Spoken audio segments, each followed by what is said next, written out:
What a year this has been.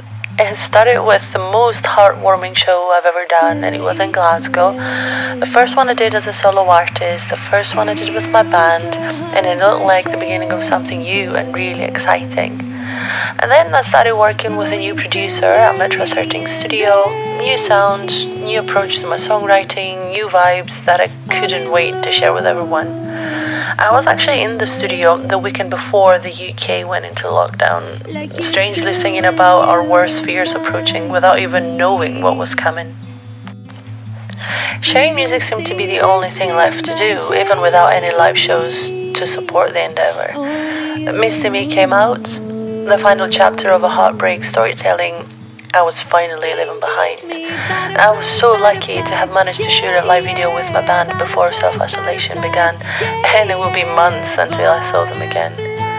But I must say, it was really encouraging seeing creative communities supporting each other in the effort of surviving the pandemic, asking for what's basically deserved, not being taken for granted, having a chance to stay afloat, being acknowledged for our contribution to people making it through these difficult times.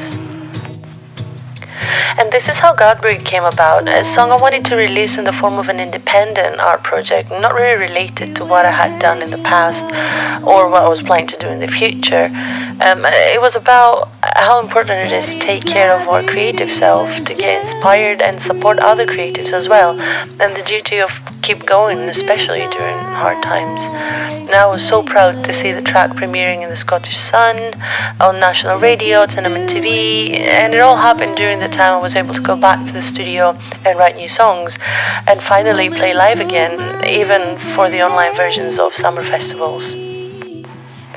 My personal highlight, though, I have to say, was the socially distant outdoor secret show that I did exclusively for my top fans and subscribers in Edinburgh, which went better than I could have ever imagined, just in time before we went into lockdown again.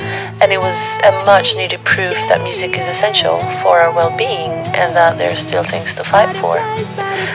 This year ends with the beginning of the most exciting chapter of this music journey so far. I still cannot believe how many of you have listened and shared Butterflies like no other song I released before.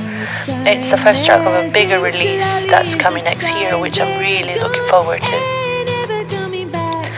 I hope we'll meet again in music venues and festivals. I hope we'll dance and hug and get drunk again soon. I hope we'll all be determined enough to get through this last rough part with patience and respect for each other. And I hope that we will all come out of this whole situation stronger and with more awareness. What a year! I wonder what's coming next. Butterflies, butterflies, butterflies, butterflies.